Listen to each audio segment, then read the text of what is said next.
Salam Rahayu. Umat Tuhan, berjumpa kembali dalam renungan harian Klasis Semarang Timur. Mari bersama kita berdoa. Allah sumber kasih, kami datang dalam ucapan syukur menghayati setiap pemeliharaan-Mu yang nyata dalam hidup kami. Saat ini kami menyambut pemeliharaan iman dalam wujud sapaan sabda. Tolong kami dengan Roh Kudus-Mu agar kami dimampukan mengerti, bahkan tersemangati menghidupinya. Dalam Kristus kami menyambut sabda-Mu. Amin.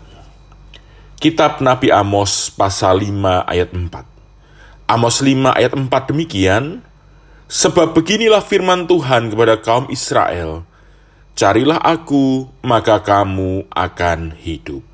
Demikianlah sabda Tuhan. Ada satu adegan dalam film Ngeri-Ngeri Sedap yang menarik untuk diperhatikan. Menjelang akhir film ini, saat Pak Domu mengajak Domu, Gabe, dan Sahat untuk menjemput Mak Domu dan Sarma, ternyata Mak Domu sedang makan sehingga menunda untuk pulang bersama. Saat itu Domu dan Sahat bertanya makanan apa yang sedang dimakan, dan dijawab bahwa Mak Domu sedang makan mie koma. Hal penting ada di pertanyaan berikutnya, yaitu ketika Domu bertanya, yang masak? Dan Mak Domu menjawab, Mama. Di situ ada perubahan dalam diri semua orang menjadi lebih berbahagia. Bukan soal makanan mie koma yang membuat anak-anak Pak Domu, bahkan Pak Domu itu sendiri bersuka cita. Tetapi karena itu adalah masakan Mama atau Mak Domu. Mak Domu menjadi yang utama dalam soal makan ini. Mie koma bisa ditemui di banyak tempat. Mereka juga bisa membeli atau bahkan memasak sendiri makanan tradisional khas Sumatera Utara itu. Namun mie koma, masakan Mama, memberi sesuatu yang lebih, yang membuat mereka merasakan keutamaan sebuah keluarga yang utuh dan bahagia. Saudara-saudara, persoalan bangsa Israel dengan Tuhan pada dasarnya adalah persoalan relasi. Bangsa Israel kurang memiliki kesadaran tentang siapa Tuhan, siapa dirinya, dan bagaimana seharusnya berelasi dengan Sang Pencipta. Akibatnya, bangsa itu kehilangan kemampuan untuk mengelola dirinya. Mereka puas hanya dengan ibadah-ibadah, dengan ritual-ritual, tapi tanpa sadar menjauh dari Sang Utama, yakni Tuhan sendiri. Maka Amos mengingatkan mereka bahwa ritual-ritual memang penting, tetapi yang terpenting adalah menemukan Tuhan. Perjumpaan dengan Tuhan memberi nilai lebih dalam kehidupan.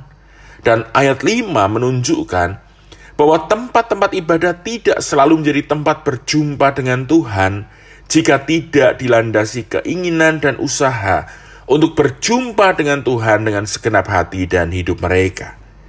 Maka penting bagi bangsa Israel untuk kembali kepada keutamaan hidup sebagai bangsa pilihan Tuhan, yakni mencari Tuhan itu sendiri. Dengan demikian, hidup dan karya layan yang sesungguhnya akan mereka temukan dan mereka rayakan.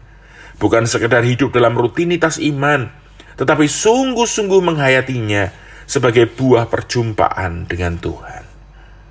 Dalam hidup beriman kita pada masa kini ada banyak hal yang sering membawa kita dalam rutinitas-rutinitas iman yang seolah nampaknya baik dan menggairahkan iman kita. Salah satu yang akan segera tiba dan kita sambut adalah Advent menuju Natal. Kelahiran Yesus ke dunia pada dasarnya adalah kesediaan Tuhan untuk berjumpa dengan umatnya sekaligus membawa kepada keselamatan dalam iman.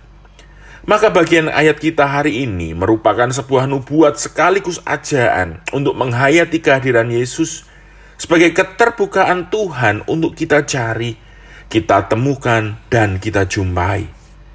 Natal seharusnya tidak sekedar perayaan penuh hura-hura, tetapi juga menjadi momen refleksi yang membuat kita semakin rendah hati sekaligus bersemangat untuk mencari Tuhan. Maka jangan hanya sibuk dengan ubah rampe, persiapan-persiapan Natal, sampai lupa dengan Sang Natal itu sendiri. Mari mencari Tuhan dalam Advent dan Natal, supaya kita peroleh hidup yang sejati. Sebagaimana Domu sekeluarga menemukan sukacita dalam mie koma masakan Mama, mari kita juga menemukan sukacita sejati dalam perjumpaan dengan Sang Natal yang sejati. Amin. Mari kembali berdoa. Di tengah segala hiruk pikuk karya layan, mampukan kami menemukan Engkau. Jangan biarkan kami hanya larut dalam rutinitas tanpa makna, tetapi mampukan kami mengarahkan diri berjumpa dengan Sang Sejati. Sertai langkah juang keseharian kami, biarlah melalui hidup kami nama Tuhan dipermuliakan. Dalam Kristus kami memohon. Amin. Selamat berkarya layan, Tuhan memberkati. Salam Rahayu.